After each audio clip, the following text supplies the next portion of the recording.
Eu sou a Fernanda Belfort. E eu sou a Andréa Janer. E bem-vindos a mais um Duplo Clique. Um duplo clique de semana cheia, né, Dea? A semana já tinha muita coisa. E com o Oxytrends, que a Andréa tem a Oxygen, né, gente? Vocês conhecem, que entre outras coisas tem um clube, uma comunidade. E sexta-feira teve um evento presencial para apresentar, que a Dea faz todo ano, as tendências para o ano que vem, algumas retrospectivas desse, mais tendências do ano que vem. Foi um sucesso, né, Dea? Casa cheia, lotado de gente, em pleno dezembro. Sim, fiquei muito feliz. Ai, amiga, obrigada. Foi muito legal mesmo. Eu tô até com cara de cansada. Olha meus olhos aqui, gente. Foi uma semana intensa para terminar uma apresentação de quase, 180 slides, né? A gente tentando... Nosso papel é tentar costurar tudo isso que está acontecendo no mundo e abrigar em temas que fiquem... que façam sentido e que permitam que as pessoas entendam o que a gente disso tudo extrai, né, como possíveis acontecimentos para o ano que vem. Então é um trabalho hercúleo, assim, porque a gente junta geopolítica, tecnologia, comportamento, sustentabilidade, uma série de pautas, né, que a gente tem que agrupar, ver o que daquilo ali é fumaça, né, espuma e não merece a nossa atenção, e tentar olhar para frente para tentar clarear um pouco os possíveis cenários, né? Então isso é muito trabalho e obviamente eu não faço sozinha, né? A gente tem um time na Oxygen que trabalha com isso e assim, são muitos inputs e muita edição para a gente conseguir chegar naqueles slides que vocês viram na sexta-feira. Foi lá no C6 aqui, a gente fechou, acho que tinha umas 220 pessoas, tinha gente sentada na escada, fiquei até com vergonha, assim, das pessoas, me deu um certo overbooking, assim, fiquei feliz, nunca tinha visto aquele lugar tão cheio nos nossos eventos, a gente já fez outros eventos no C6 antes, fica aqui meu agradecimento aí, Alexandra Paim, que sempre nos abre as portas da sua casa, a gente já fez download de SX lá também, mas nunca ficou tão cheio como sexta-feira. Não, aquele auditório cheio, chegava a gente, aí eu tava, né, lá no fundo também, todos fazendo assim, não, aqui tem lugar, a pessoa atravessava tudo, subia, teve uma que foi sentar, a pessoa falou, não, tô guardando pro meu marido, tipo, já tava quase dando, entendeu, disputa, assim. Muito bom, muito bom. Foi um sucesso e todo mundo prestando atenção, tirando foto, vendo, se conectando, então isso também bom, acho que foi incrível, sucesso absoluto, né? E é isso aí, a gente tá pensando se faz uma nova apresentação, talvez final de janeiro, começo de fevereiro, para todo mundo que não pôde ir, porque dezembro é um mês desafiador, né? As pessoas estão tentando, né? O mundo vai acabar daqui a 3 semanas, então todo mundo precisa terminar tudo, né? Então, assim, aquela loucura tradicional desse mês. De repente a gente faz um outro aí no começo do ano, comecinho de fevereiro, para entender como é que a gente consegue abrir para mais gente também esse conteúdo. Eu tava falando isso pra Dea, gente. Eu tava falando, Dea, porque foi feita a apresentação também. Depois, vocês gravaram ou grava uma outra sessão? Gravamos e vai subir pra plataforma da Oxygen pros assinantes amanhã. Ah, então, perfeito. Pra quem não pôde ir. Perfeito. Então, quem não pôde ir, tá? Os assinantes têm acesso a todos os conteúdos, então vai estar lá. Mas eu tava falando pra Dea, você tem que fazer uma outra sessão. Abrir até para quem não é assinante, cobrar um valor X, entendeu? Para dar acesso para mais gente, porque o conteúdo é muito bom. E o que sai de gente assinando depois, né, essa é a prova de que o conteúdo é muito bom. Eu brinco com a Andréa que eu já sou quase uma afiliada, entendeu? Que eu fico falando da Oxygen. Gente, é brincadeira. Eu trabalho na Salesforce, minhas opiniões aqui não tem, né, não representam nada ligado à companhia, eu não tenho nenhuma ligação comercial. Esse podcast que eu tenho com a Dea é só um podcast, tá? Só pra deixar claro, né? Só falta perder o emprego, eu falarem que eu sou afiliada da Oxygen. Não que eu não fosse, seria com muito orgulho.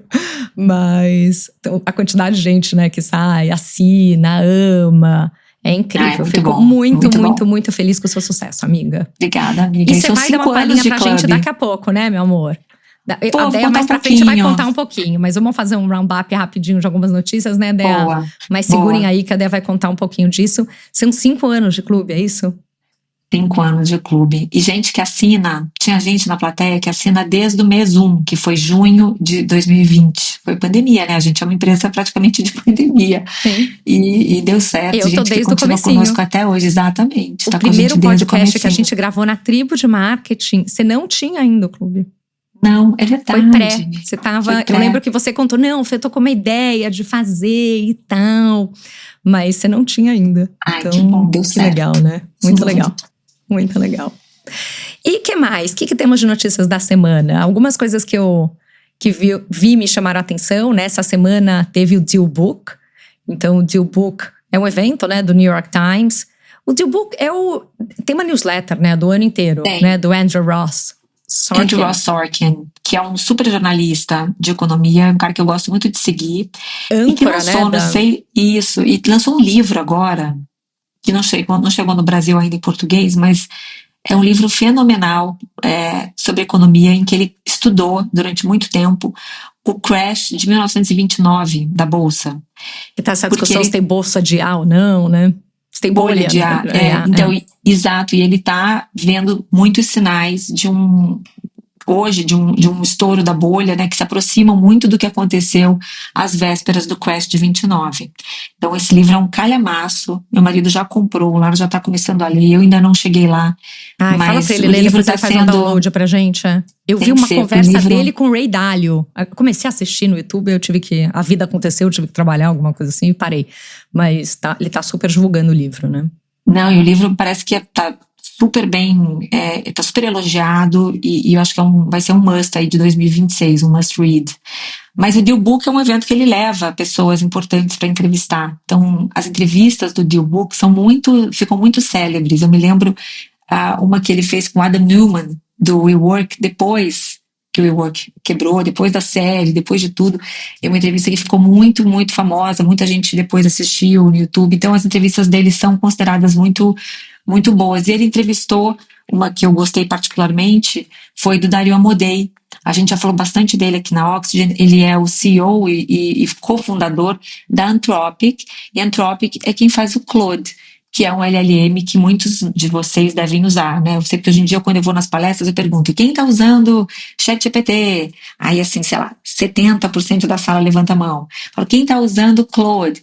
Já é o segundo, assim, 20%.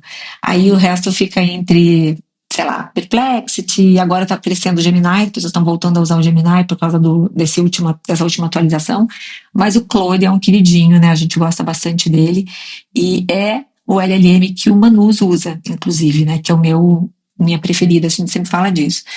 Mas o Abonei foi entrevistado justamente sobre essa pergunta, sobre esse ponto que você acabou de mencionar, Fê. Será que vai estourar essa bolha de inteligência artificial, né? Então, alguns pontos principais da entrevista, né? O Amodei realmente reconhece os investimentos assim massivos que estão acontecendo em inteligência artificial, mas ele separa do ponto de vista tecnológico e do ponto de vista econômico. Então ele fala que do ponto de vista tecnológico ele continua super seguro que é isso que tem que acontecer mesmo, mas do ponto de vista econômico tem algumas questões ainda, né? E ele vai, segundo dizem, né, ele vai estar preparando a Anthropic para um IPO. Então ele está usando uma avenida de crescimento diferente da OpenAI, que ele considera a sua maior rival hoje, né? E é interessante isso, Fê, porque essa semana eu vi uma notícia interessante também, que foi o fato do Sam Altman acender o Red Code na OpenAI, né? Ou seja, isso deu o que falar também. Um sinal vermelho, um alerta vermelho, algo assim, né? Traduzindo livremente, porque ele sentiu que o Google chegou lá com o Gemini 3. E isso é um risco enorme para a OpenAI, porque a OpenAI continua queimando caixa loucamente, né? Eles vão ali, dependendo de novas rodadas de investimento, é um dinheiro que não tem fim, e eles não estão nem perto de breakivar a empresa, né? Enquanto que o Google, não precisamos nem falar, né? O Google tem muito dinheiro em caixa, tem uma marca forte, tem outras fontes de receita. Então, é um competidor que realmente vai incomodar a OpenAI. Eu acho que é a primeira vez que a OpenAI se sente ameaçada por alguém. Isso até, né, o que eu acompanhei um pouco essa semana. Esse negócio do Code Red, realmente ecoou muito esta semana, e que o Sam Altman teria virado e falado para muitas pessoas, né, muitas coisas estão sendo feitas para outros produtos, outros desenvolvimentos, de voltar e focar ali no ChatGPT. Até nessa conversa, né, com o Dario Amodei, né, ele fala que a Anthropic tem um modelo de trabalhar para a empresa. Então é enterprise o que eles estão fazendo, é ali que eles estão. É uma outra avenida. É uma outra avenida. Até interessante, eu assisti acho que só 2 até agora. Comecei uma terceira do DealBook, mas essa foi uma das que eu assisti. E ele comenta até dessa dinâmica tão doida que é que hoje em dia você precisa antecipadamente comprar, né, ou dizer que tem interesse em toda a parte de hardware da NVIDIA, né, todos os processadores e tudo isso, com uma mega antecedência.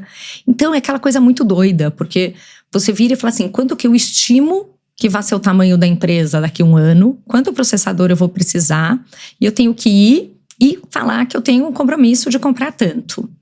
E aí eu preciso garantir que eu vá ter o dinheiro naquela data para comprar tanto. Por isso que tem esses dias todos muito doidos, né? E aí, a hora que chega, se eu tiver uma demanda maior, eu não consigo atender a demanda. Se eu tiver uma demanda menor ou não estiver conseguindo gerar a receita que eu preciso, eu tenho investimento, eu não tenho dinheiro para pagar. Então, existe uma matemática toda que não é fácil, que a hora que você pega um Google que está muito mais verticalizado, né? Então eles estão produzindo, né, e tendo os próprios processadores e tudo isso, essa dinâmica fica muito melhor. Então, acho que isso é uma coisa que, né, a conclusão do Google é minha, baseada em outras coisas, a conversa, né, sobre essa dinâmica e a dificuldade disso é do Dario Amodei. Uma outra coisa que eu ouvi, que faz todo sentido, é a dinâmica dos negócios, né, e daí, isso até ouvi no All In, é que o que se imagina é que o Google também vai pegar os seus ótimos modelos e vai oferecer um monte de coisa de graça e vai dar uma estrangulada na OpenAI. Porque parece que 80% da receita da OpenAI, pelo que eu ouvi num desses podcasts, vem de assinaturas, vem de consumidor, né? Então, tem esse lance todo. Tem o ponto de que todo mundo fala, né? O ChatGPT já me conhece. Eles estão tentando justamente criar esse tipo de ligação, que é por onde vai. Ideia, lembra que eu te falei que eu assisti uma entrevista do Sam Altman com o Johnny Ive? Que eu te falei, até te mandei no negócio, e depois eu te conto no podcast, entendeu? Até já faz umas 2 semanas, nem lembro muitas coisas. Mas primeiro que assim, né, aquelas conversas deliciosas. Gente, o Johnny Ive é aquele cara que foi um dos caras que responsáveis pelo iPhone, por alguns dos designs icônicos da Apple. E ele é um cara assim, super focado em design, super de humanas, que fica pensando, né, em como que as pessoas interagem com as coisas. E a OpenAI, né, fez essa aquisição, né, eles compraram a empresa e eles estão pensando juntos nesse futuro. E aí até deram uma provocada neles, assim, né, mas quando que a gente vai poder ver alguma coisa? Quando vai, né? E depois de muito apertar, né, daí ela falou assim, mas menos de 2 anos? Menos de 2 anos, né? Mas quando a gente deve ter notícia? No próximo ano a gente deve ter notícia. Foi meio que a expectativa, assim, gerada, porque tem tudo isso acontecendo. E eles falando que tem que ser um design, tem que ser alguma coisa que faça as pessoas sorrirem, que volte a encantar as pessoas, que tenha uma simplicidade e, sabe, e essa coisa, e até começa essas conversas de design que eu particularmente adoro, né? Mas ela falando assim, me fala alguma coisa que tem um design que você acha icônico, que é incrível. Ele fala, cara, uma colher, sabe assim, a simplicidade e o que ela permite fazer, né? E ela pergunta para Johnny Ive, o que é a coisa que você gostaria de ter desenvolvido? Ele, o zíper. Eu queria ter desenvolvido o zíper. Mas, então, tem essa coisa toda de design que eu acho que é a grande aposta. Mas precisa ter um bom modelo por trás. Óbvio que precisa, mas eu acho que a aposta que eles estão fazendo é de realmente ter alguma coisa que tenha uma interface diferente, que tenha um nível de conversa, de interação do usuário e tudo que seja num outro nível, né? Acho que é a OpenAI que quer ser a Apple nesse sentido, mas teve esse desconforto gigante que aconteceu.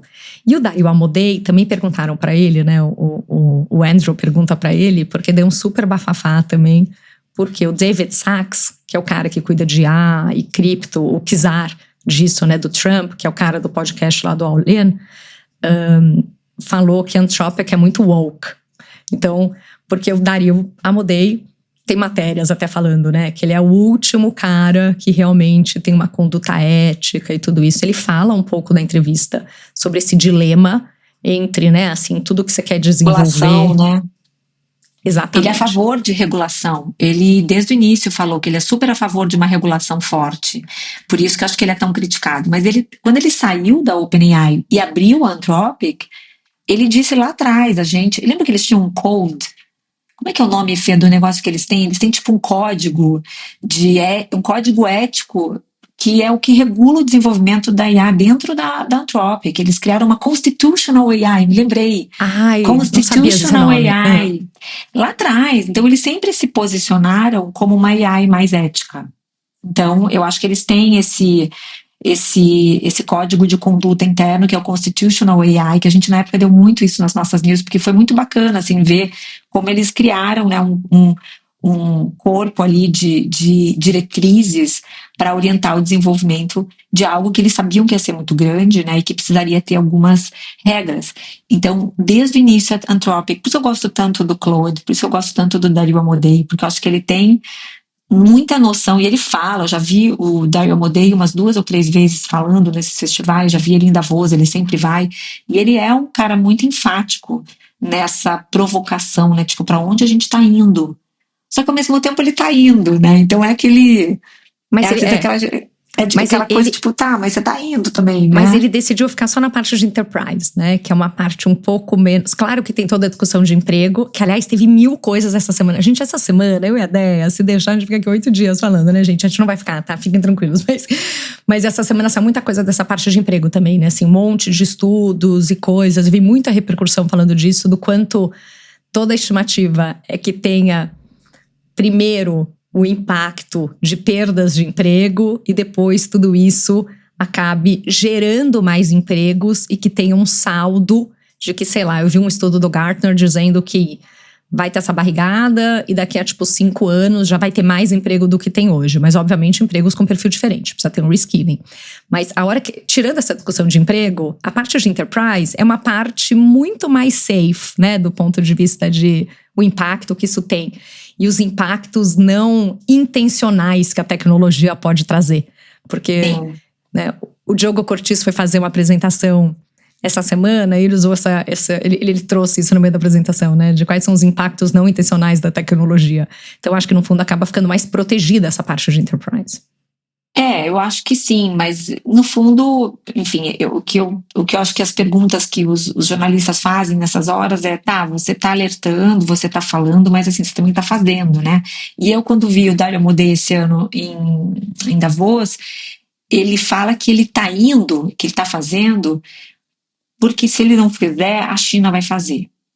Então, ele foi um dos caras que eu mais ouvi, assim, falando sobre essa questão dessa espécie dessa guerra fria, né, que a gente tá vendo. Eles fazem porque eles acham que é uma questão de soberania, que se a gente não fizesse, se o Ocidente não vencer essa corrida, a gente vai deixar a China vencer e aí não é bom pro Ocidente. É um pouco essa visão que eles têm, que a gente precisa chegar na frente. Sim, super interessante.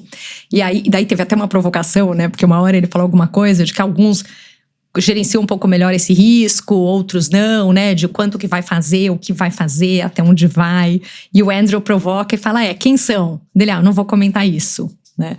E daí ele vira e fala, a gente vai voltar para esse tópico. E daí ele continua falando o que ele estava falando, né? Assim, meia frase, aí ele vira e fala, no, we won't. Entendeu? Assim, sabe? Porque fica essa provocação, né? Tipo, todo mundo querendo provocá-lo para falar mal dos outros. Ele assim, cara, eu não vou entrar nisso e não vou cair nessa cilada. E a segunda que eu assisti do Deal Book foi a Erica Kirk, né? E... Spicy, né? Me chamou a atenção. Ela tá nesse line-up. Eu acho ela muito louca. Eu acho ela uma atriz, assim.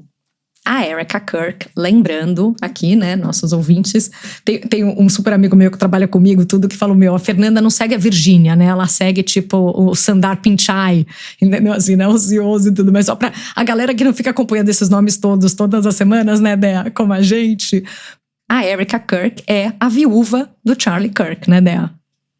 Isso, que foi morto esse ano e era um super aliado, né, do Trump.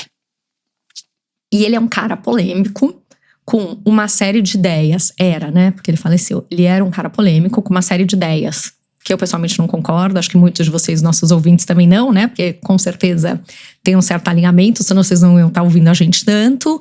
Mas um cara que sempre falava muito sobre diálogo, estava muito aberto para conversas, ia nas universidades, e né, deixava qualquer um pegar o microfone, e tinha, então, que eu acho que esse é um lado bom. E que a gente também tem que reconhecer, né? O mundo não é preto no branco, né? É cinza. E uma pessoa, a gente pode discordar dela de umas coisas e achar que ela tem outras coisas boas e tudo. E no começo da entrevista, ele vira e fala que há um ano ele se correspondia, assim, de mandar mensagem, e-mail, conversar e tudo com o Charlie Kirk.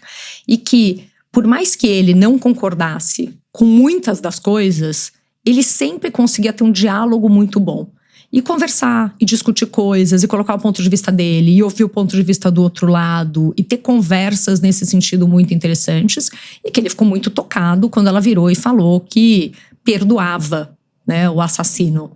E daí eles entram um pouco nessa história, e ela conta, né, de que ela tá cuidando das coisas agora. Ele vira e fala que muitos ouvintes pediram, né, enviaram perguntas e coisas tal, e queriam saber como ela pretendia agora balancear as coisas, entender como ela ia conseguir, né, equilibrar o papel dela de mãe, uma vez que ela que assumiu o negócio e que estava cuidando de tudo agora. E ela falou, não, eu acho que é uma pergunta super fair, né, porque é aquela coisa, a vida... A gente planeja a vida da risada, né? Assim, de repente ela não, a esposa tem que ficar em casa, suportando o marido e tudo. E acontece uma tragédia dessa, ela perde o marido, e de repente ela tem que fazer tudo. Então me lembrou um pouco daquele diálogo, sabe? Do feminismo, das coisas todas, de que no fim do dia, todas essas conversas também acontecem, porque a vida não é tão fácil de ser planejada e na hora que vem tudo isso. Mas bom, passado isso... Lembrei da fofoca do J.D. Vance, Dea.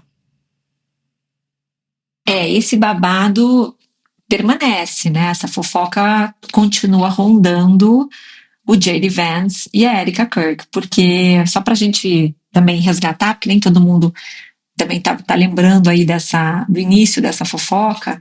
Essa fofoca começou, na verdade, com um abraço num evento que viralizou na internet, um abraço entre o J.D. Vance e a Erika Kirk. Né? Eles estavam num evento do Turning Point, que é a organização que o Charlie Kirk fundou e agora a Erika assumiu, depois que ela se tornou viúva, né? Menos de 2 meses depois da morte do Charlie Kirk, teve um evento do Turning Point. A Erika, daquele jeito dela, muito teatral, dramático, né? Ela tem essas... Não sei se vocês já viram a Erika ao vivo, ela tem uma linguagem corporal assim um pouco dramática, ela é uma mulher meio, eu acho que ela é uma atriz, tá? Minha opinião é que ela é uma atriz, mas enfim, ela fez uma homenagem. E agora ela é uma viúva, então tudo isso ficou muito... Não tô querendo dizer que ela tá fingindo nem nada, mas assim, tudo ficou muito... O que de repente parecia exagerado e tal, agora ficou super... Né, gerando uma empatia enorme das pessoas, porque ela é uma viúva de uma tragédia, né? E aí ela fez uma homenagem ao marido e apresentou o J.D. Vance, que é o vice-presidente americano, né? Que era super amigo do Charlie Kirk.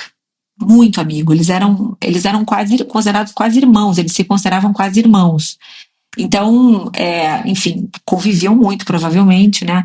E quando ele veio ao palco, eles trocaram um abraço, mas um abraço com uma linguagem corporal muito suspeita, né? Ela coloca a mão na nuca dele e ele coloca a mão na cintura dela de um jeito que a internet veio abaixo, assim, as pessoas, todo mundo falou, gente, ferrou, esses dois estão tendo um caso e ninguém enxergou isso ainda, né? Então a história começou a gerar muita fofoca e a partir daí as coisas foram crescendo, né? Até chegar o momento em que a Usha Vance, que é a vice-primeira-dama, apareceu num evento oficial sem aliança.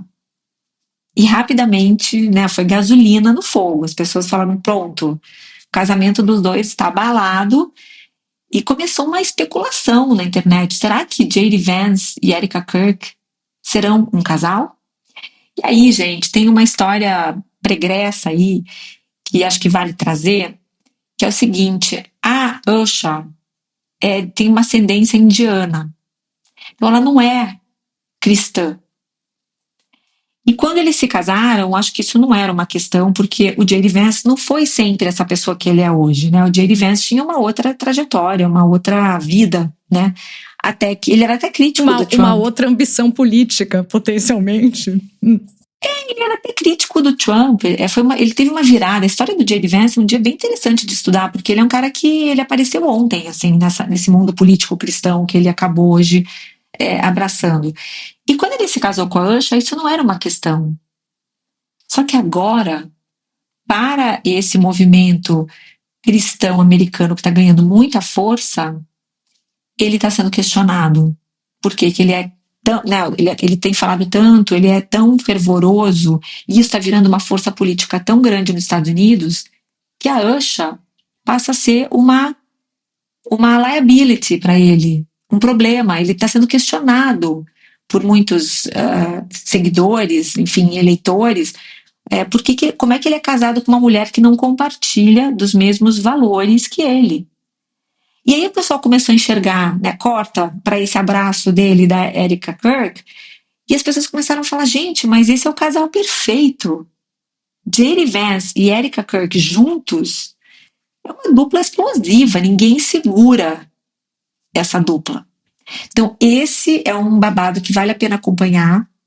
E para colocar mais uma pimenta aí na história, o New York Times semana passada colocou uma matéria no ar, bem agressiva até eu diria, mostrando que o Trump tem apresentado muitos sinais de cansaço e de envelhecimento, embora a narrativa seja sempre de que ele está sempre a 1000 por hora, que ele faz milhões de reuniões por dia, que ele viaja, que ele está aqui, que ele está acolá, que ele continua recebendo e despachando normalmente na Casa Branca, mas números, né, o New York Times foi entrevistar pessoas que estão perto do Trump, dizem que a sua agenda oficial já diminuiu 39% em relação ao primeiro mandato, seus compromissos estão começando cada vez mais tarde, ele não está fazendo nada de manhã cedo, normalmente é só depois do meio-dia, ele está aparecendo menos em eventos domésticos, né, está indo mais para o exterior, com uma rotina que a gente não tem tanta visibilidade, ele está cochilando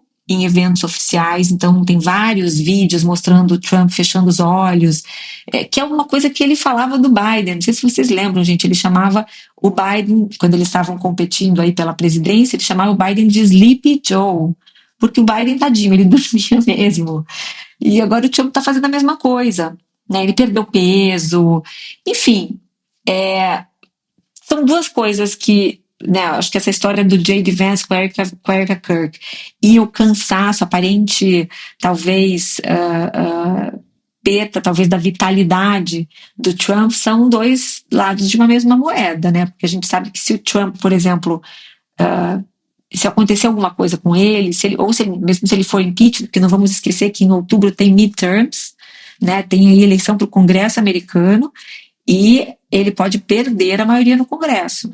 Se os democratas se organizarem, ganharem a maioria, pelo menos na Câmara dos Deputados, o Trump pode enfrentar uma nova fase no seu governo, em que ele não vai mais ter tanta liberdade para fazer o que ele bem entende, como ele faz atualmente, né? E aí ele pode sofrer até, eventualmente, um processo de impeachment. E aí, quem vem aí com tudo é J.D. Vance. Isso me lembra o Scott Galloway, por exemplo, falando: eu não tenho medo do Trump, porque o Trump, assim, a natureza, né, nesse caso não é nem infelizmente, é felizmente, mas assim, ninguém, ele tá envelhecendo, isso é uma coisa que não tem como ele disputar uma próxima eleição. A preocupação é o J.D. Vance realmente ganhar uma força e ter o potencial de se eleger, aí que a coisa complica, né, Dé? Então muita coisa acontecendo. E se o Trump sai, gente, o Trump tem mais 3 anos de governo, ele vai terminar o governo com 82, né? Então, assim, se ele realmente não tiver a energia necessária para terminar esse mandato, ou se ele sofrer algum tipo de impeachment, que é algo que está na mesa, né? Se os democratas ganharem, o J.D. Vance vem aí. Então, ele está endereçando, essa semana ele precisou endereçar os rumores de uma crise conjugal, então para vocês verem como isso não é só fofoca de internet, ele precisou falar disso publicamente, né? e disse que depois que ela apareceu sem aliança, ele minimizou e falou, não, imagina, é que a Usha, ela tá sempre lavando a louça, ela tá sempre dando banho nos filhos, e ela esquece de colocar Ai, você tá aliança, gente. brincando. Tô falando sério, Você notícia tá da People. brincando. Notícia da People. Que é uma E de revista de novo, fofoca, mas não começa. mente. Não, mas assim, de novo coloca a mulher, né? Vira e fala, cara, ela tava fazendo a unha, sei lá, entendeu? Mas assim, não, ela tava lavando a louça, cuidando dos filhos. Tipo, primeiro coloca a mulher de volta nesse negócio. Segundo, que quem tira aliança pra lavar a louça ou dar banho? Aliança é justamente um negócio que você não tira nunca, né? Hello? assim. Ela é mãe de 3 crianças pequenas, ela tá sempre ali meio que no trabalho braçal, e aí ela tirou a aliança e às vezes, né, esqueceu, não é nada demais. Então, gente, é divertido de acompanhar essa fofoca aí. Dea, o que mais temos para hoje, hein? Netflix e Warner? Ou vamos direto para as trends? Acho que tem essa história da Netflix e da Warner, que eu acho que é importante a gente dar um duplo clique, né, Fê? Falar pelo menos, não precisa ser tanto tempo, mas que é muito recente, a gente ainda está só começando a ver aí os impactos disso. Mas Hollywood está fervendo, né? Acho que hoje já tem uma matéria importante na capa do Financial Times, dizendo que começou um backlash tremendo ali em Hollywood, né? Sindicatos, até o sindicato dos roteiristas, que é super poderoso, né? Proprietários de cinemas, e até a Jane Fonda, que é uma super ativista, que está sempre, né, ali causando, é muito divertido. Estão pedindo aos reguladores que bloqueiem, que impeçam mesmo esse acordo. O principal medo é que isso diminua a concorrência, que tenha menos compradores para filmes e séries de TV, perda de empregos, né? Porque vai, obviamente, haver uma consolidação e, né, eles vão acabar desligando muita gente, né? E até para trazer a notícia para todo mundo, né? Assim, a Netflix essa semana anunciou a compra por 83 bilhões de dólares da Warner Bros., que inclui o HBO Max e todo o catálogo de cinema e televisão da empresa. E isso realmente, assim, né, o rabo balançando o cachorro. Tudo bem que esse rabo já estava muito mais rico que o cachorro há muito tempo, porque a nova economia engolindo a antiga, mas foi realmente uma notícia enorme. Isso dá para a Netflix um poder de barganha com cinema, sindicato, fornecedor enorme. Tem uma consolidação. E o que acontece? Primeiro, o Netflix passa a ter um portfólio muito maior de conteúdo. Então imagina que todos os clássicos, né, assim, Game of Thrones, Friends, Casablanca, O Vento Levou, milhões de coisas que vão. Uma das coisas é que o Netflix passa a ter um portfólio muito maior, né? Então tem Game of Thrones, Friends, Casablanca, né? O Vento Levou, um monte de coisa. O vento levou a Warner para Netflix, Fê. Exatamente. Piada pronta. Piada, muito bom. O vento levou, exatamente. O vento levou, foi um vento caro, mas levou. Nossa. E como você colocou, um monte de coisa que muda e que coloca uma ameaça a Hollywood. E uma ameaça ao jeito que tudo isso acontece. Isso me lembrou também na Trends, você falando, né, Dea, que cada vez mais a gente vai assinar, você já falou isso no Duplo Clique outras vezes, né, vários serviços, igual com o streaming, que a gente assina vários, então possivelmente vai deixar de ter o HBO Max e tudo isso vai para dentro da Netflix. Vamos ver será que vai consolidar isso? Porque eu falei isso no Trends, eu sempre comparo, né, os streamings hoje com as IAs, né, com os LLMs, com os modelos. A gente, né, bons tempos que a gente só assinava a Netflix. Eu lembro, custava R$25 por mês a Netflix lá no início. Não sei se você lembra disso. A gente assinava e já achava que tinha, assim, um catálogo enorme ao nosso dispor, né? Tudo bem que a Netflix sempre teve muita coisa velha, não tinha lançamentos muito novos e tal, mas era só a Netflix. Aí depois, com o passar do tempo, a gente começou a ter que assinar outras coisas, né? Sei lá, Amazon Prime, Apple TV Plus, a HBO, quem tem filho pequeno em casa acaba tendo que assinar a Disney Plus. Quando você vai ver, né, de 20 em 20 dólares, né, de 30 em 30 dólares, é que você está gastando, sei lá, $200 por mês de streaming, né, para você poder curtir todos esses lançamentos, porque ficou tinha até um termo que eu adorava, que se falava em 21, que foi na época da pandemia, que foi o Peak TV, lembra? O pico da TV, porque foi quando a gente estava em casa, né, isolados, e a TV virou um entretenimento quase que o único entretenimento que a gente tinha, né? Então, naquela época, eu me lembro muito, assim, foi uma briga entre os estúdios para poder, entre as empresas, as Big Tech também, Apple, Amazon, para né, fazer produções incríveis, numa época que ainda tinha lockdown. Então, foi ali que nasceu, por exemplo, o White Lotus, que hoje é um super sucesso, né? Qual foi o desafio do White Lotus na época? Criar uma série em tempo recorde para poder ser streamada durante a pandemia, que estava todo mundo em casa, sem os perigos do lockdown. Então, o que eles fizeram? Eles pegaram um hotel, foi o único jeito, a única solução era pegar um hotel. Menina. Essa história é super legal. Eles tiveram que fazer, eles pensaram, chamaram o Mike, esqueci o sobrenome dele, depois você procura pra mim, Fê. O cara que é o criador do White Lotus, que eu já assisti 2 vezes ao vivo, é um cara incrível, super criativo, divertido. Mike White. Lembrei, Mike White. Você foi mais rápido do que a minha busca. White. É isso aí, acabei de buscar. É Mike White mesmo? Ele é um cara divertidíssimo, já vi ele 2 vezes. Ele foi chamado pelos big bosses lá e falou: a gente precisa que você crie uma série que possa acontecer, ser filmada com pessoas respeitando as regras do lockdown. Aí ele pensou, bom, vamos pegar um resort, fechar esse resort, não tinha dinheiro, né? Vai lá e fecha aquele hotel. Eu acho que o primeiro foi no Havaí, eu não lembro agora mais, é o primeiro White Lotus, que foi no Havaí. Sim. E aí ele falou, a gente bota toda a equipe lá dentro, faz os testes, né? Todo mundo testa, todo mundo fica lá isolado, e a gente consegue filmar em, sei lá, 6 semanas, 8 semanas, a série inteira foi filmada por causa disso, porque foi na pandemia. E aí se tornou aquele fenômeno. A gente, quando assiste, não se toca disso, mas tudo acontece numa bolha. Nossa, eu não sabia. É perfeito. É isso mesmo. Maravilhoso.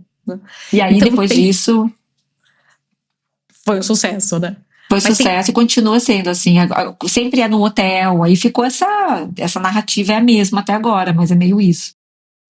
Mas então, vamos ver. Talvez a gente esteja vendo o começo de uma consolidação, né? Assim, a gente tem, por outro lado, a Apple TV, que ainda insiste, né, em ter algumas coisas, lança algumas coisas muito boas, mas a quantidade de conteúdo produzido é pequena, né, comparada com as outras. Tem a Paramount, tem a Disney. Vamos ver como que isso vai acontecer e tem se vai Amazon se consolidar, Prime, né? Também. Amazon Prime, verdade, estava esquecendo. E no Brasil, a Globo. Né? A Globo, porque daí é um eu acho fenômeno que tem, aqui, o Globoplay. Globoplay, perfeito, né? Então... É um fenômeno. Eu acho incrível que a Globo, assim, a gente fala que é o nosso, sei lá, Mercado Livre aqui lutando contra a Amazon, né? Tipo assim, como é que a Globo realmente tem um conteúdo tão bom que ela conseguiu aí ser... Acho que depois do YouTube, talvez a Globo seja o segundo maior streaming do Brasil. Tenho a impressão que o Globoplay é tipo segundo ou terceiro. Só perde pro YouTube, que também é um outro player que não se considera, né? Não se considera um streaming, mas é o concorrente de todas essas aí que a gente está falando. Exatamente. E com essas tendências também, né? Dessas micronovelas, essas coisas todas que existem, fora as coreanas, as chinesas, as coisas todas que vêm. Bom, então muita coisa acontecendo e acho que isso, como mexe com Hollywood, mexe com cinema, mexe com um monte de coisa que... Mexe com cultura, né? Mexe cultura com a pop, cultura, perfeito. Tudo. Perfeito. A gente tá aí em semana de CCXP, né? Tá tendo em São Paulo a CCXP, Timothée Chalamet tá lá e fazendo 1000 peripécias no palco. Gente, não faltou mais ninguém vir pro Brasil, né? Acho que todas as celebridades mais quentes do momento já estiveram no Brasil, vieram pedir bênção aqui antes do final do ano. Ele tá super cotado pro Oscar, com o próximo filme dele, que ele veio lançar no Brasil, na CCXP, e tá assim, uma grande ameaça ao nosso Wagner Moura. Não sei se o Wagner Moura caiu numa categoria, teve sorteio de Copa essa semana. É verdade, ainda teve sorteio da filhos, Copa. Discutindo se a chave era boa, não era boa. Isso aqui eu falei, bom, mas essa aí do Brasil eu não sei. Mas o Wagner Moura tá em maus lençóis, porque ele caiu na chave do melhor ator, que é o Chalamet, que realmente parece que tá espetacular nesse filme novo, Marty alguma coisa, não lembro o nome. Não assisti nem o Agente Secreto ainda. Você já assistiu? Não, enfim, gente, é horrível, né? Mas quando o trabalho às vezes toma um espaço na sua vida e impede você de formar repertório em outras coisas, né? É que tem alguma coisa errada. Então agora, espero que nessas férias eu consiga colocar algumas coisas em dia. E aliás, isso é um dos pontos que essa fusão aí, essa aquisição, enfim, da Warner vai mexer bastante, no modelo que tem, a gente trabalha também para alguns clientes que já, enfim, a própria Globo conta isso pra gente, as janelas de exibição. Então, assim, quando o filme vai pro cinema, existem algumas regras, né, que o filme tem que ficar, sei lá, 3 meses em cartaz. Só depois desses 3 meses é que ele pode ir pro streaming. E tem vários níveis, né? Então, depois ele pode ir pra TV aberta. Tem uma série de janelas. E isso é uma das coisas que provavelmente vai mudar. E existe um grande temor, né? Que a janela do cinema diminua. Porque já é difícil levar as pessoas, né? Foi muito difícil depois da pandemia levar as pessoas de volta para os cinemas físicos. E aí você fica com preguiça, tá em casa, você consegue, né, assistir ali no conforto do seu sofá, é muito mais barato você pagar o streaming do que você ir ao cinema, né? Hoje comprando o ingresso, a pipoca, o refrigerante, a bala, não sei mais o que, você gasta R$ 300 no cinema, né? Ao passo que se você assiste em casa, você tem ali controle de todo o ambiente e tudo mais. Então, é um temor dessa aquisição, se isso vai impactar essa janela que os filmes ficam disponíveis apenas nos cinemas, ou se os filmes já vão migrar rápido para o streaming, porque aí a bilheteria do cinema vai sofrer muito, né? É verdade. Dea, agora chega e vamos falar do Oxytrans. Não, tem mais um assunto que a gente tem que falar. Não, Dea, tá todo mundo querendo saber de Oxytrans. Meu Deus, não, vamos falar bem vamos falar da rapidinho aqui, que isso é importante. Gente, vocês veem que eu tento defender vocês, né? E fazer a musa falar. Não, continua aí, meu amor. Não, mas isso é bem importante, ó. A gente já falou várias vezes aqui dessa coisa das redes sociais e como elas estão sendo consideradas. A gente está vivendo um momento, talvez um ponto de inflexão, eu diria, né? Dessa coisa das redes sociais virarem, né, as vilãs aí da saúde mental em vários lugares do mundo. E a Austrália, enfim, não sei se vocês acompanharam, foi uma notícia que saiu aí há umas 2 semanas, ela criou uma legislação inédita no mundo que proíbe crianças e adolescentes menores de 16 anos de terem contas em redes sociais. É o primeiro país que faz isso, né? Então, a regra vale aí para 10 plataformas: Instagram, Facebook, TikTok, Snapchat, YouTube, Threads, X, Twitch, Reddit e Kik. Kik eu nem conheço, isso para mim é novidade. Se mas você não conhece, imagina eu. Mas ok. Não, Fê, até parece. Kik eu não conheço. Talvez seja uma rede local, não sei. Se alguém conhecer Kik, pode mandar pra gente mensagem. Aliás, agora temos um @ no Instagram, né? Nem divulgamos ainda, temos basicamente 2 seguidores, eu e a Andréia, mas temos. Duplo Clique a gente Podcast. Ainda vai ter, a gente tem que arrumar tempo pra fazer ainda no nosso Instagram. Mas a vida é isso, gente. A vida é uma bagunça, mas vocês podem começar a seguir, porque eu vou começar a jogar os links nas nossas pautas e coisas no Stories. Dea, vamos. Boa. Bom, essas empresas que eu citei, aí essas 10 redes, vão ser obrigadas a desativar contas de usuários abaixo de 16 anos, assim que eles forem identificados. E aí que mora a grande polêmica dessa lei, né? Porque os jovens estão... Ontem, a gente ficou sabendo que um jovem de 15 anos está processando o governo da Austrália por essa lei. Porque ele acha que o Estado não tem que legislar sobre isso. E aí, essa discussão, gente, vai ser uma discussão muito interessante de assistir. Até que ponto, né, o Estado tem o direito, ou tem até o dever, de proteger a saúde mental dos seus cidadãos, né? Já existem evidências suficientes de que isso faz mais mal do que bem, e ele está tentando conter aí uma crise que lá na frente vai criar outros problemas, né? Então, a identificação da idade é uma questão que só ela já vale quase que um duplo clique inteiro, porque os jovens, como sempre, já sabem burlar verificações de idade, muitos vão usar VPN, né, para poder entrar como se eles estivessem em outro lugar, eles criam contas usando dados dos pais e dos irmãos mais velhos, com o consentimento deles, né? Então, assim, e vão surgir outras redes também. Então, acho que isso tudo são coisas, né, muito já óbvias que vão acontecer nesse primeiro momento. E acho que depois disso vão ter outras questões bem interessantes também. Então, acho que é super válida essa discussão. E uma coisa interessante é que, assim, os questionamentos dele são super pertinentes, né? Porque ele vira e fala assim, peraí, então, já que rede social tem problema, os jovens vão ser excluídos e proibidos de participar. Por que vocês não resolvem os problemas na rede social, então? Né? E Exatamente. que é perfeito. Só que daí resolver o problema da rede social é mexer no algoritmo de uma empresa americana, que de repente tá te mostrando mais coisa, e nessa coisa toda da dopamina, que não faz sentido.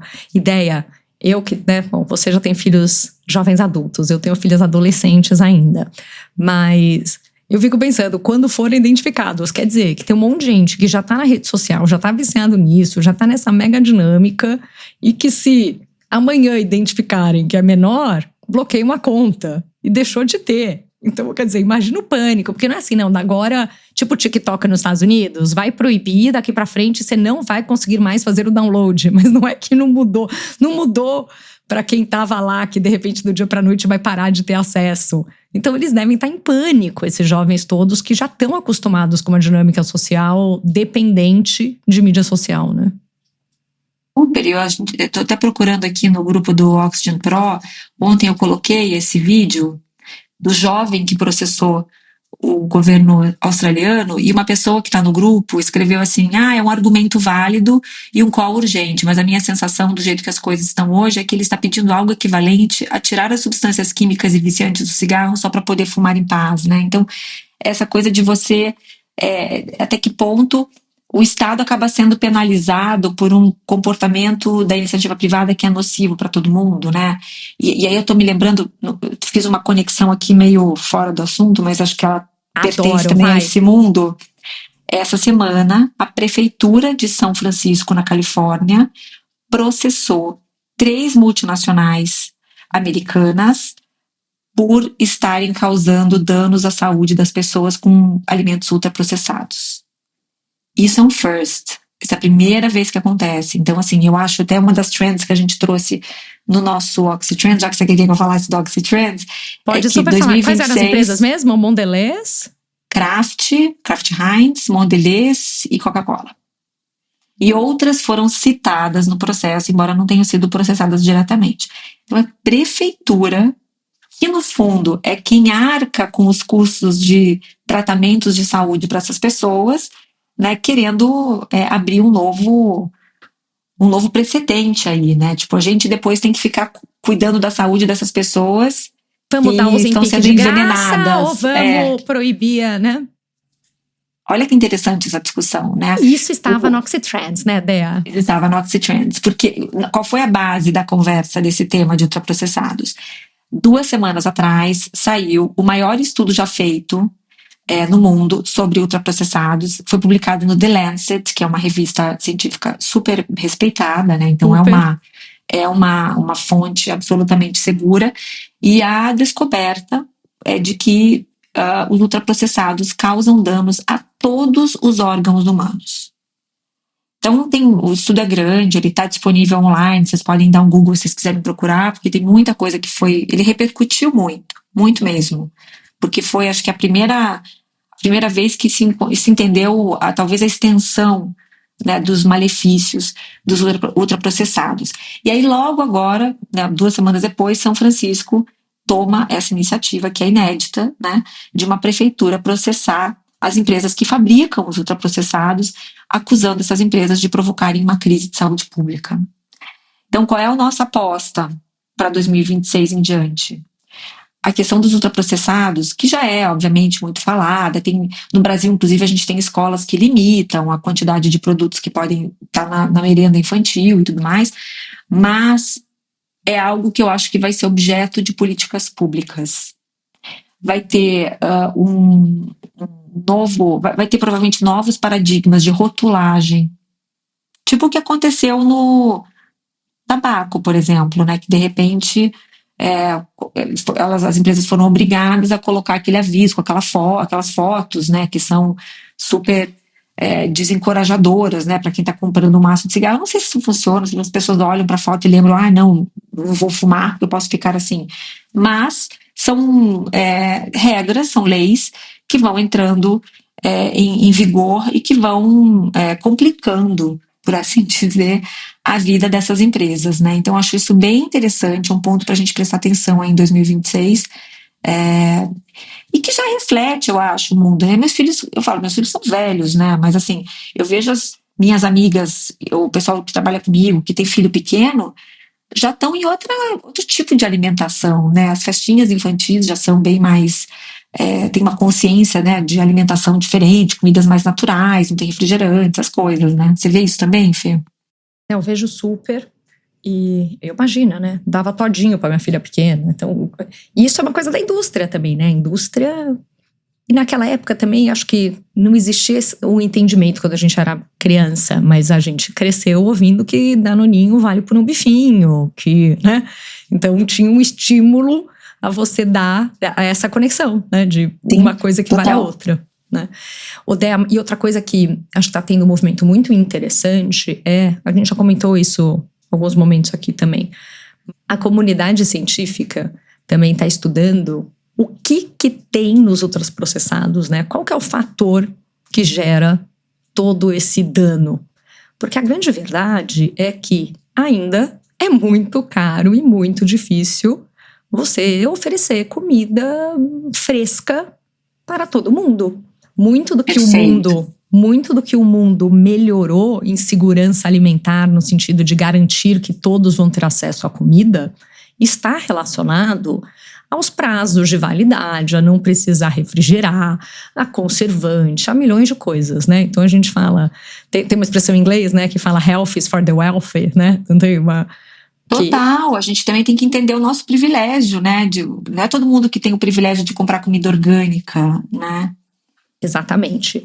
E aí tem um lance de entender o que está acontecendo. São os químicos, não são? É porque ultraprocessou o negócio? É porque... O que realmente são? Como que você conseguiria limpar as coisas ruins, mas ainda garantir que você consegue entregar alimentação nesse sentido mais saudável, né, e segura para uma quantidade grande. Exato. A gente fala acessível, muito, né? Isso.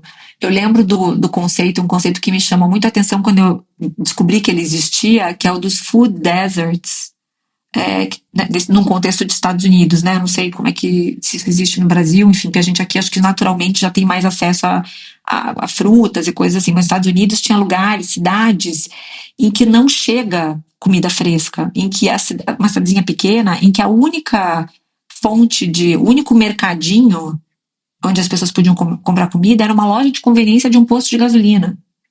Então, nessa loja de conveniência só tinha comida processada. Então, não tem, assim, um lugar que você consiga. Então, essas pessoas não têm acesso a comida fresca, por exemplo, a saladas, a frutas, né, in natura. As coisas que chegam lá já chegam todas cheias de conservantes, enfim, de coisas assim. Então, esses food deserts existem. Então, isso tudo que você está falando tem tudo a ver com essa história. Às vezes, você, para dar acesso, você precisa, enfim, abrir mão de algumas coisas, né? Acho que o que a gente vai caminhar certamente é para tentar encontrar uma forma, talvez, menos nociva de conseguir entregar exatamente isso, porque tem que dar acesso para todo mundo. Perfeito. E tem muita coisa que tá ligada aí à inflamação do corpo, a um monte de coisa, Total. mas que precisa agora estudar para entender como que resolve, né? Então, uma das tendências estava ligada a isto, né, Dea?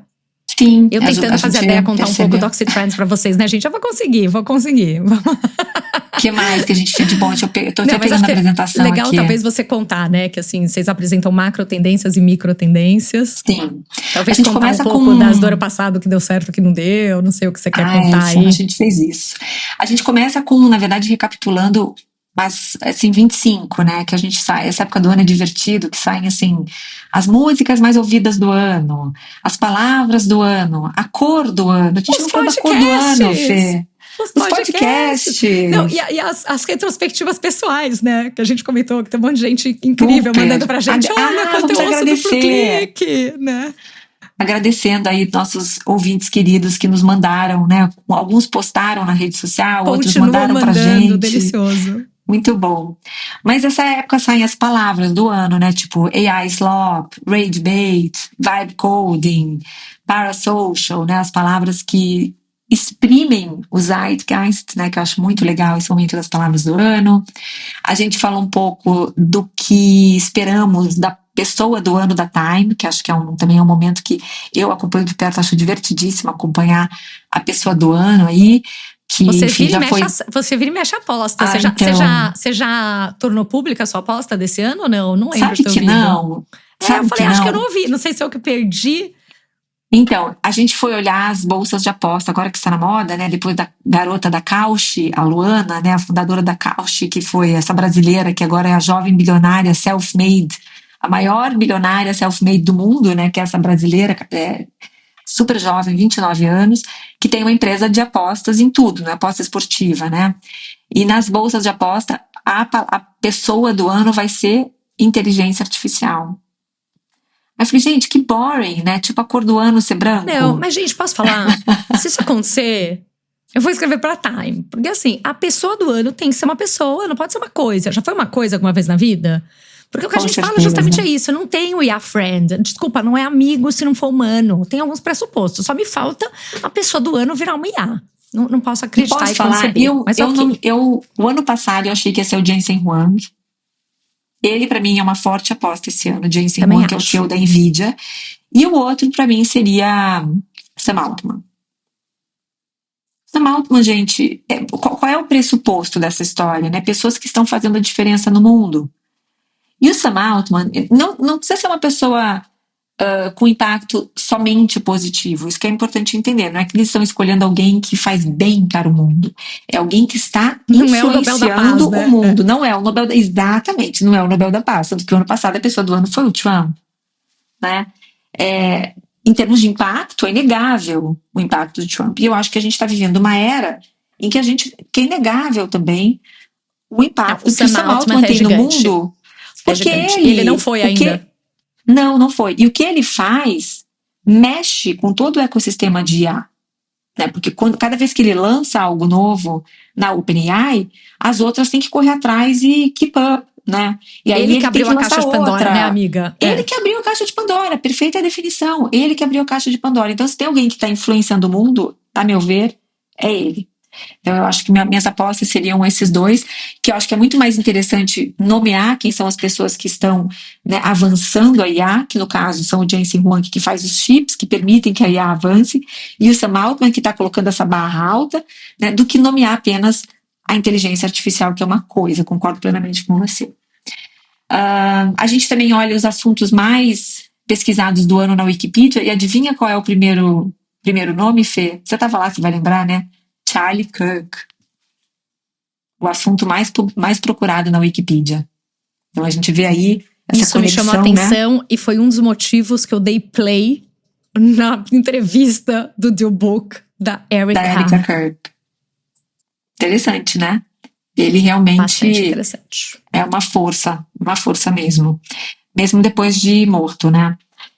Enfim, a gente busca também, a gente resgata os podcasts mais ouvidos, os artistas mais ouvidos. Então a gente faz esse recap para todo mundo. É coisa como se fosse um ponto de partida, de onde partimos, né? Aí a gente vai para as macro trends, e aí nas macro trends a gente cobre inteligência artificial e todos os seus subtemas. A gente cobre geopolítica, então também todos os seus conflitos, o que esperar, essa história do Trump e da Venezuela, que a gente tem que prestar muita atenção, né? Porque como eu falei no Oxy Trends, não é necessariamente, não é sobre gostar do Maduro ou não, acho que ninguém gosta do Maduro, né?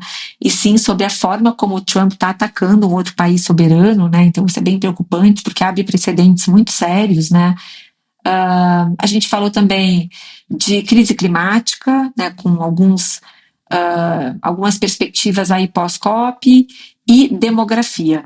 Então a gente falou dessas 4 macro trends, e aí a gente entra nas micro trends, que são mais comportamentais, né? Então a gente fala muito da solidão do jovem, né? O jovem... A ideia eu achei interessantíssimo. Né? Do jovem se resolver mas sozinho. Achei que você amarrou as coisas de um jeito tão interessante.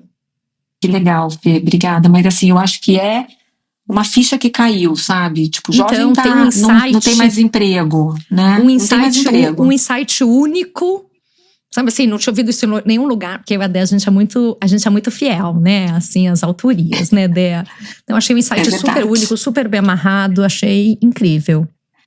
Porque pensa que assim, o jovem, gente, ele não tá mais conseguindo emprego no mundo corporativo. Então ele vai ter que fazer o quê? Empreender sozinho, né? Sozinho, vai fazer ali, vai vibe code, né? Aproveitando outra palavra do ano, ele vai vibe code e fazer lá um aplicativo, fazer um site, vai se virar sozinho, né?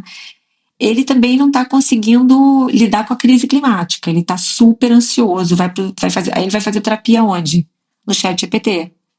Né? Ele está fazendo terapia hoje na inteligência artificial generativa. Ele não está indo para um terapeuta. Né?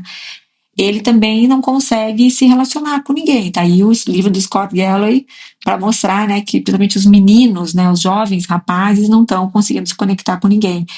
E eles, gente, estão namorando de meninos, esse é um livro imperdível. Né? Super.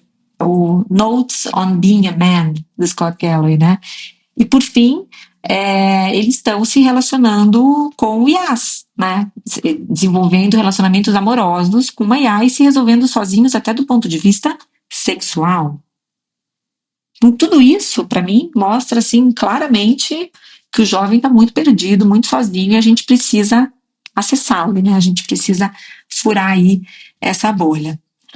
Depois a gente falou também do analog wellness, que é esse bem-estar que vai passar por hobbies, por coisas presenciais, autênticas, mesmo reais, né? Que a gente fala bastante da volta dos hobbies.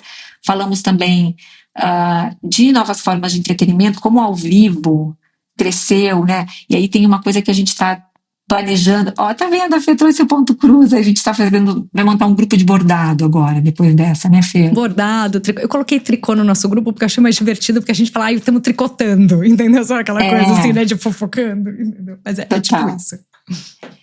E novas formas de entretenimento é o ao vivo. A gente está até planejando, né, Fê, no início do ano que vem, fazer um duplo clique tour.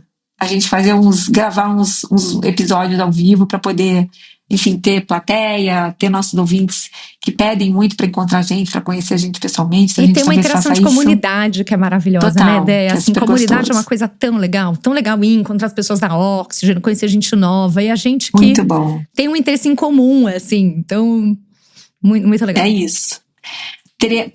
Falamos também de autenticidade, né, que tem a ver com essa coisa do mundo real, da gente fazer as coisas num mundo que tem muito AI slop, né, trazendo as palavras do ano aí, tem muito conteúdo sintético que a gente está consumindo. A gente estava falando hoje, né, Fê, sobre o LinkedIn, que virou assim terra de ninguém, né?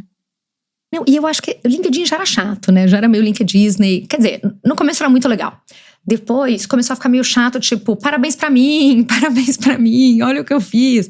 Total. Agradeço a oportunidade, o convite de fazer, não sei. Gente, eu não consigo mais postar, juro por Deus, assim, eu tô tendo um bloqueio. Também não. Sabe? E agora, com IA generativa, é tanta coisa que é meio slop, né? Assim, sei lá. Ninguém mais está escrevendo, as pessoas estão pegando textos. Mas também é culpa do algoritmo, né, amiga? Porque assim, fica nessas coisas também que cada vez mais o algoritmo, se você põe coisas pessoais e tudo, posta e coloca. Dê, você viu o negócio? Eu não comentei isso com você. De que tem uma galera fazendo uns experimentos, umas mulheres, de mudar o sexo no LinkedIn? Não. Tem um pessoal, li isso em algum veículo, mas assim, tem uma galera, as mulheres, que estão entrando lá e tirando de sexo feminino para sexo masculino. Tem gente que pega e muda coisas do perfil, tem gente que não, deixa ela foto de mulher, tudo de mulher, nome de mulher, só fala que é homem, para ver a diferença que o algoritmo entrega e para que entrega. E tá surgindo uma teoria de que o algoritmo entrega mais para uma audiência masculina conteúdos de homens, ou de pessoas que têm o profile de homem. Tem uma coisa rolando nisso, depois vai interessante. Mas, bom. Olha, vamos dar um duplo clique nisso, bem interessante, hein? É que eu não sei quanto é verdadeiro ou não, mas eu vou achar a matéria e vou te mandar.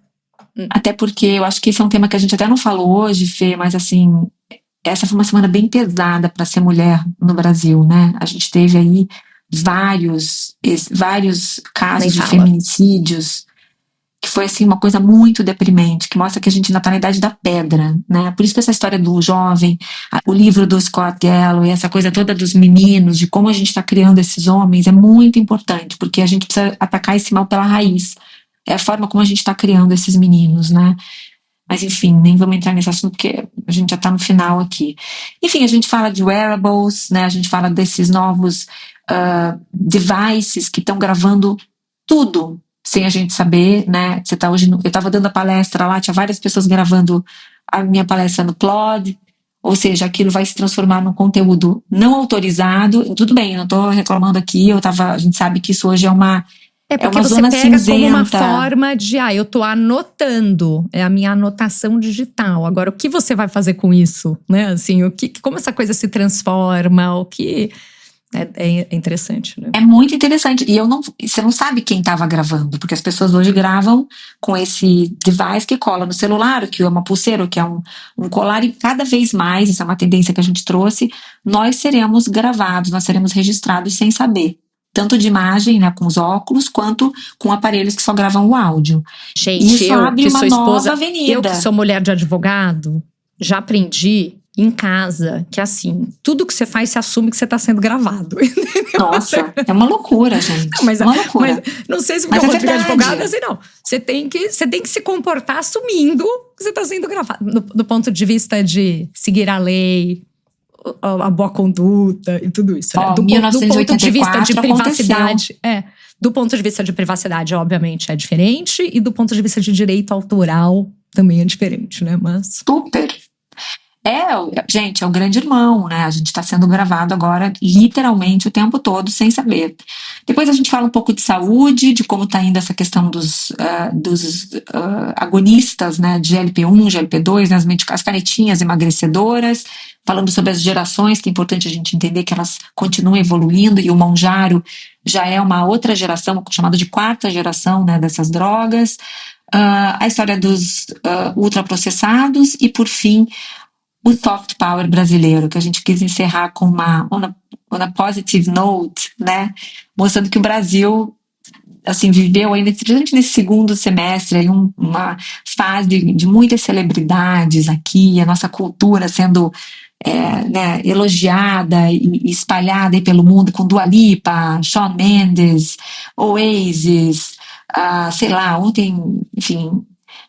Christopher Ross estava aqui também, enfim, todas assim, bandas, Chris Martin, Coldplay, foi um ano que o Brasil brilhou culturalmente, né? Eu acho que a gente vai continuar influenciando, talvez aí, o importante é transformar todo esse borogodó em ativo estratégico, né, como país. Então acho que foi isso. Maravilhoso. Gente, o conteúdo é incrível. Eu admiro a Oxygen. Eu e a Déia, a gente se conheceu já nesse mundo, né, Déia? Assim, ai, nossa, vamos bater um papo, porque eu tenho um podcast, adoro teu Instagram, que eu não sei o quê e tudo. E viramos amigas por causa disso. Então, é uma admiração genuína. E Déia, assim, eu amei. E eu sou nerd, né? Não é qualquer coisa que me encanta. Ai, gente, ela é suspeita, mas tudo bem. Não, eu sou suspeita, mas eu também não sou uma audiência fácil. Não é qualquer coisa que você vai lá e vai falar, que eu vou falar, nossa, nunca vi. Meu Deus, descobri que existe um negócio que é a lista dos livros, que é a cor do ano, que eu não sei o que, já sei. Mas achei incrível, acho que ver as coisas organizadas e tudo é muito legal. E várias articulações do jeito que vocês fizeram, insights… Realmente, eu falei, meu Deus do céu, tá impossível fazer o podcast essa semana, porque eu saí com mais 500 janelas abertas na cabeça, sabe, assim, de repertório. Então, foi realmente maravilhoso. Eu acho que vale muito a pena fazer uma sessão para quem não é assinante também e tiver interesse no conteúdo. É ótima essa sugestão. Vamos pensar aqui como é que a gente organiza. Mas obrigada, e quem quiser, amiga, é só assinar o Oxygen, que vai ter lá a gravação também, né? Dá pra participar. Quando isso aqui for pro ar, já vai ter fechado. A gente abriu por 48 horas, reabriu a Black Friday por 48 horas pro pessoal que tava no não, já acabou a ideia. Mas já vai ter fechado. Acabou no meio-dia. Mas tudo bem, mas enfim, paciência. Tá lá aberto, quem quiser pode assinar depois também. É isso aí. E pode dar de Natal, presentão, hein, gente? Tá? Ai, gente. De Natal, presentão. Muito, né? Tipo de coisa… Essas coisas. Dar conteúdo, meu irmão dar deu pro conhecimento. meu pai, desde a pandemia, não assinava mais jornal. Meu irmão pegou e deu assinatura do jornal. Meu pai vira e mexe e fala, Eu já dei pro meu pai coisa também. legal. Sabe, de voltar a ter coisas impressas. Já dei valor pro meu pai, já dei Piauí. É um super presente, assim. Assinatura da Sem falar que a pessoa Oxford, lembra livro, de você conteúdo. todo mês, né? Exatamente. A pessoa fica lembrando de você o ano inteiro, é muito legal. Maravilhoso. Queridos, É muito isso, obrigada. Obrigada, Fê, por todo esse espaço, por toda essa propaganda. Você é minha affiliate de brincadeira, mas amei. Obrigada, querida. Obrigada, Mig. E nos vemos semana que vem. Obrigada, queridos. Sempre uma delícia estar aqui. Beijos. Tchau, tchau.